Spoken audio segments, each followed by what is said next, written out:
I'm Jennings Martin reporting for Channel 7 Sports from Bradenton, Florida. We're here at Pirate City. This is the winter home of the world champion Pittsburgh Pirates. They're working this year under new manager Bill Virdon and preparing to defend that world title of baseball. Can they repeat as National League pennant winners and go on to another World Series? We'll see all that upcoming on Pirate Preview 72.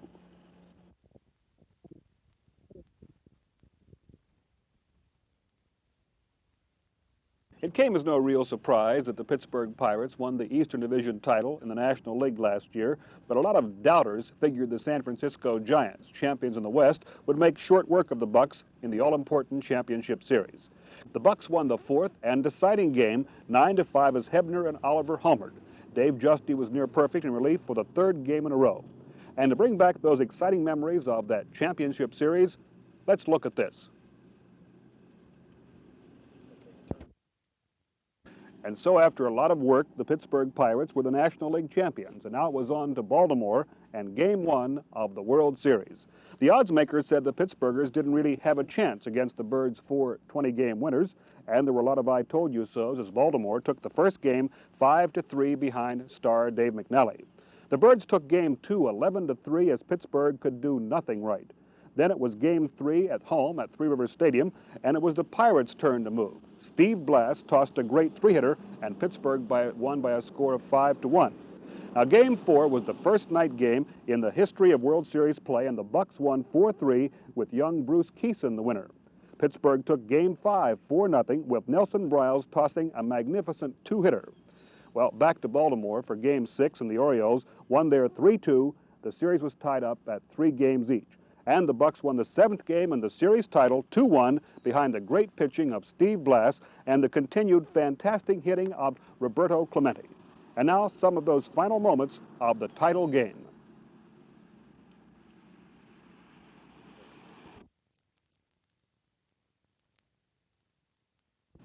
Well, all that's history. Can the Pirates do it again under new manager Bill Virdon? We think so, and we'll check the reasons why after this message.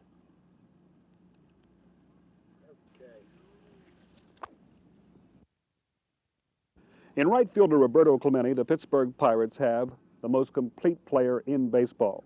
The great one is an excellent hitter, a top base runner, and plays his position flawlessly. And with that rifle-like arm, he turns doubles into singles and forces base runners to stop when they don't want to stop. Roberto capped another brilliant season in 1971 by playing superbly in the World Series against Baltimore, no news to anyone. He was named Sport Magazine's most outstanding player in the series. He received the Babe Ruth Award as the most valuable player in the series, plus many, many more accolades. Clemente batted .341 in the 1971 campaign overall, and time after time he rallied the ball club with a great play or a key hit. Roberto is closing in on the 3,000 hit mark. He needs 118 to hit that plateau this season. Roberto returns for his 18th year in a Pirate uniform, and fans naturally wonder how many more seasons the great one will play. Well, it looked like that I came here in 1955, and if I look back, don't seem too long, but 18 years are lots of years. Tell us about this 1972 ball club, the Pittsburgh Pirates. Are they going to be better this season than last?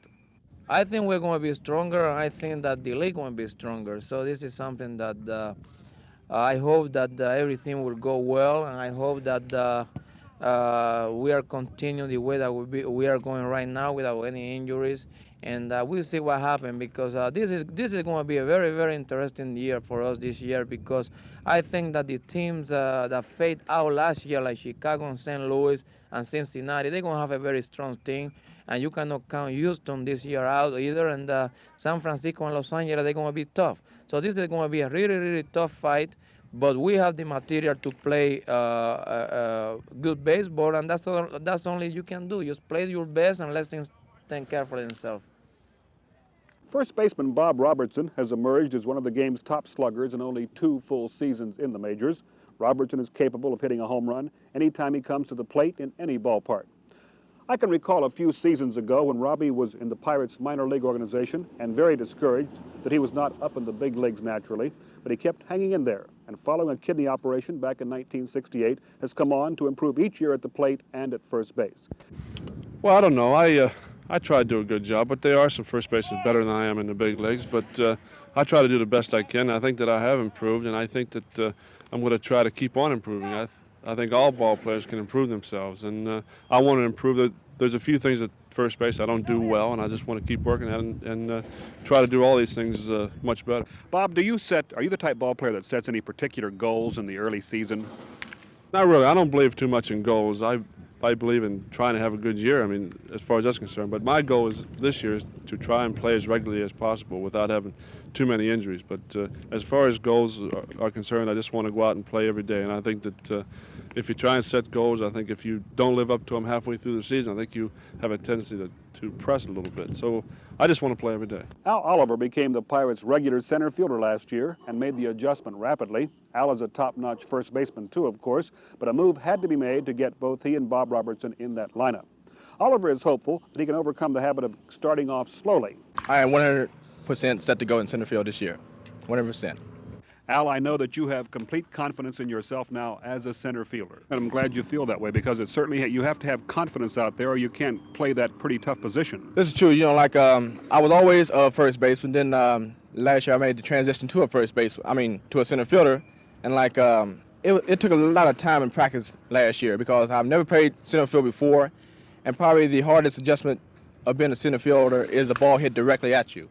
You can't move too quick. You had to wait and see the ball first. And this was probably the main fault I had probably the first month of the season. I know I had misjudged a few balls right at me. You know, I took the first step in, and by that time it was too late to recover, and the ball was sailing straight over my head. But like I'm fully covered out there in center field now, and just hope I can stay out there. Mm-hmm. Okay, now if from time to time you're called upon for some reason to play first base, you're also ready there. I tell you, that's one position that I can definitely do it there with, is at first base. So, you know, I know for a fact that probably I would like to stay in center field 162 games this year, but I know for a fact that Robertson might have a little injury every now and then, and possibly I'd play first base. But if I'm called to play first base, I will play first base this year. You know, when Gene Alley is healthy, he is one of the top shortstops to play this game of baseball. But Gene has had more than his share of injuries. Manager Bill Virdon is hopeful that Gene remains healthy this season because he's needed in that left side of the infield. Well, last year, I took a whole spring training with a cast on my hand. I really couldn't do much, and this year at least I'm getting to play in a few games, and I feel that it will help me into the season a little more. Last year I started the season just like spring training. The only thing I'd really done was throw and run. Gene, through the seasons, you've had some difficulty in throwing with muscles or a tendon sliding over the bone in your shoulder. Now, what is the condition of your arm right now? Well, it feels good. I've had no trouble with it at all. So I'm not worried about that. Excellent ball club to deal with in the Pittsburgh Pirates, the world champions, and a club you must indeed have been proud of last season. Well, I think anybody should have been. I know I was, just to be a part of it. I didn't contribute that much to it, but just to be on a world championship team, it's got to be a good feeling. You know, Pirate third baseman Richie Hebner is going to have to work hard to surpass some of his accomplishments of the '71 season. It was his biggest year power-wise in 6 years of pro ball. Richie had 17 home runs, 17 doubles, and 8 triples. His overall average was .271. Hebner is young, certainly aggressive, a good clutch hitter, and he comes through under the pressure. Well, it took me a while. You like to get up and hit home runs and get hits, but you used to go out in the field and you maybe boot a ball. It didn't bother me. Everybody thinks hit. But now I get to where defense is just as big a part in this game because it shows you. Brooks Robinson makes $100,000 on his glove. I'm not knocking the guy bat, but makes a lot of money on his glove, and it takes when you get the bat in your hand, you got to think offense. When you get the glove in your hand, you got to think defense. And it's nice to go to ballpark and see home runs and RBIs and the doubles and triples, but it's also nice to make the plays. And when you make the plays, you don't have to get all them hits to win a ball game. Rich, how do you feel personally about this business of being platooned when they're throwing left-handed pitchers? Well, I like to play every day, but Pagan has been a fine job when I've been here, 3 years in the big leagues, and he's probably the best utility ball player in the big leagues the last 4 or 5 years, and he's done a tremendous job, and I can't knock the guy. Against lefties, But I like to play. I think I'm going to play a little bit more this year against lefties. But like I said, it's nice to go to the clubhouse when you're in first place and a little bit behind. But it's tough to go to a ballpark when you're 17, 20 games behind. It's tougher to put a uniform on. So I like to think I can play 130 games this year, maybe get up 450 times and get my swings. Second baseman Dave Cash is the leadoff hitter for the world champion Pirates. He has good bat control, confidence, and poise, and this has enabled him to do a good job as he batted .289 on the season last year, collected 138 hits, and received 46 walks. Cash has excellent speed, good range, and can make the plays at second base. Bill Mazeroski, the premier second sacker of the past decade, has helped Cash a great deal in the finer points of making the pivot and getting rid of that ball quickly to the first baseman. Yes, he helped me a little, Jennings. I learned most of my second base play through observation, from him. Instrumental in me playing second base and anybody in the organization now. He worked with me day in, day out, and he just did an outstanding job. Now, a veteran is moving into the twilight of his career. In Bill Mazeroski, this has to be a little bit sad in its own way. Oh yes, it is, Jennings. But one day I'll be playing out my career. It's only a matter of time as far as Mazeroski or Brooks Robinson or anybody like this who's considered in the twilight of their career. It's a shame we have to get old, but it has to be that way. Well, that's true. It's the time in the career that I knew it was coming. Everybody knows it's going to come to them sometime or other, but you don't like to face the fact that the time will come when I have to retire, because baseball's been great to me, and geez, I don't know where I'd be if it wasn't for baseball, and I'd like to stay in it as long as I can, and just if when I do retire, I'd like to coach a few years and try to help somebody else. Catcher Manny Sanguillen is certainly one of the most exciting ball players in the majors. He's a free swinger at the plate, a daring base runner, an excellent receiver with a strong arm, and that's about all you can ask of any ball player at any position. Manny, I've just talked to young Milt May, your nearest competitor in the catching ranks on the Pittsburgh Pirates, and he says he paid you quite a compliment. He says he thinks you are the top catcher in the major leagues, and I know you appreciate that. Yes, I do. I appreciate it, and I appreciate what everybody said too, because you have so many good catchers right now in baseball, so you really have to be careful, try to put it out together more you can. Manny, do you have one favorite pitcher that you like to catch above any others on the Pirate Mound staff? As I told you, yes, I lie. Because you have a really favorite pitcher, you might hear the other pitcher fail, So in other words, you better say you want to catch everyone. You love to catch out the pitcher, to put it out together. That's the way I work. I love to catch out my pitcher because I think the pitcher going down there doing a good job, and I want to doing a good job too. So I do love to catch everyone. Left fielder Willie Stargell has become one of the most feared hitters in Major League Baseball. Big Will enjoyed his greatest year in the majors last season as he set career marks in homers with 48 and in RBIs with 125. He established a Major League record for most homers through the month of April with 11 and league marks with most home runs through June and July. He set another National League mark for most homers against a single club as he smacked 11 four-baggers against the Atlanta Braves. Stargell is a sound defensive player with a strong arm. He's a leader on the field with a very fine attitude and a very happy approach to this wonderful game of baseball. Doc Ellis won 19 games and lost 9 for the Pittsburgh Pirates last year. Now, those 19 wins were the most by a Pirate pitcher since Vernon Law turned the trick back in 1960. What a memorable year that was. He tied a team record for starters by winning 13 decisions in a row. And Doc was hampered a great deal in the last 2.5 months of the 71 campaign by elbow miseries. The big right-hander normally has excellent control and a moving fastball. He also goes to the slider, curveball, and uses the changeup. His earned run average in 71 was 3.05. Ellis came through with 137 strikeouts while giving up only 63 walks, and this attests to his fine control. He has great confidence, and if that arm and shoulder are sound this year, Doc Ellis should be murder on those National League batters. Another fine starter, and in some cases a fine reliever for the Pittsburgh Pirates, is Nelson Briles. Briles was a great addition to the Buck roster last season. He posted a 7-2 record last year in a starting capacity. Hurled a brilliant 2-hit shutout to win the 5th game of the World Series over Baltimore, and that's a game I think we'll all remember. I think when I consider everything that I had going for me that game, the physical talent that I had, and also the mental sharpness, I would have to say that that was probably the best game I've ever pitched. Not only from a standpoint of statistics, but technically. I threw every pitch that I wanted to pitch, almost where I wanted to throw it every time. And when you do that, you've got to come up with a good ball game. Nellie, was 1971 just about the way you wanted it to be? Was it a success for you personally? Would you rather? How did you feel about this? Well, when I was traded, I came to Pittsburgh into spring training with the idea that I wanted to win myself a pitching spot in the rotation. I knew that they had won a division the year before, and they had ball players that they had done it with, so naturally they're going to go with them. But I wanted to win a spot, and realizing that maybe not in spring training, but in the first part of the season. And that didn't come, and I was very disappointed, yes, but I felt that we had a great chance of winning, and I was willing to do anything that I had to do to help the ball club, whether it be spot starting, relieving, or whatever. And then they had to go to me down the stretch starting, and I did the job. But this year is a little different, and I don't think I have to earn my stripes anymore, so I'm looking forward to being a starter and starting right fresh from the beginning. Steve Blass is now a veteran on the Pirate Mound Corps at the age of 29. He's a fine competitor, has a live fastball, excellent control, and certainly mixes his pitch as well. He did that great job in the 7th game of the World Series when the pressure was really on. His ERA last season, 2.85.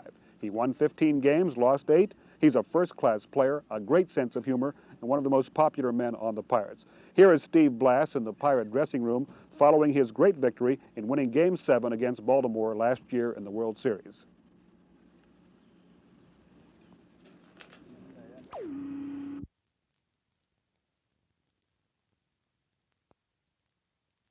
Yeah, the circumstances and the pressure surrounding a World Series game, any game, I guess, and especially the last game, is unbelievable because I've played 11 or 12 years of professional baseball, and I've never run across anything like that in my life. Steve, we always hear talk about this fine power of the Pirate hitters. They can produce a lot of runs, but obviously you have to have a pretty good pitching staff, too, to be the world champions. Primarily the same pitching staff that had enough to win the World Championship last year, and that was enough. When you get through 162 games in the National League, you've got to have good pitching. You can't carry that league on one facet like offense. You just can't overpower them offensively. You've got to have some defense, and you've got to have pitching. I think a lot of times the criticism of our staff is that it's not a spectacular pitching staff. We don't have the 20-game winner or winners, and anytime you don't have a 20-game winner, why people tend to overlook it and go to somebody who has a more spectacular pitcher.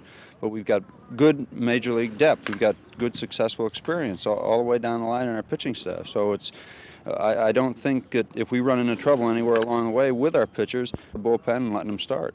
Pirate Preview 72 continues in a moment.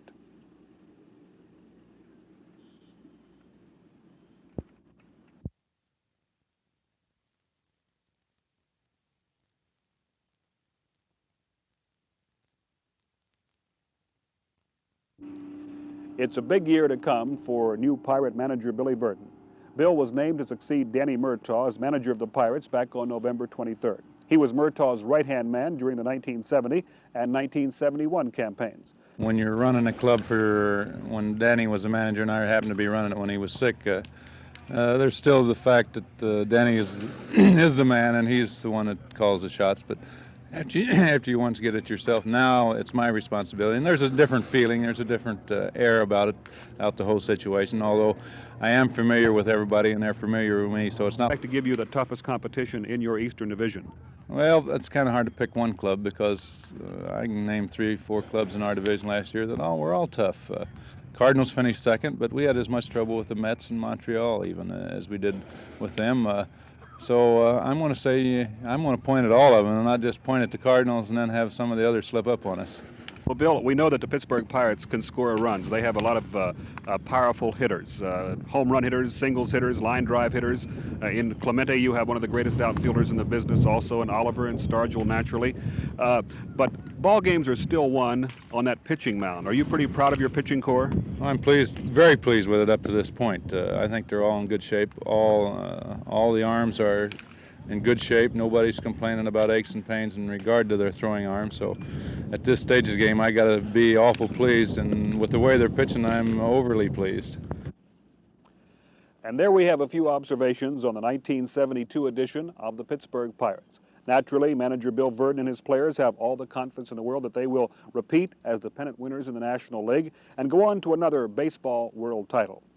A lot of other managers and players feel the same way, but after all, the Bucks are the powerful defending champions. They have a power-packed lineup, and if that pitching comes through, it should mean another express trip to the National League's Eastern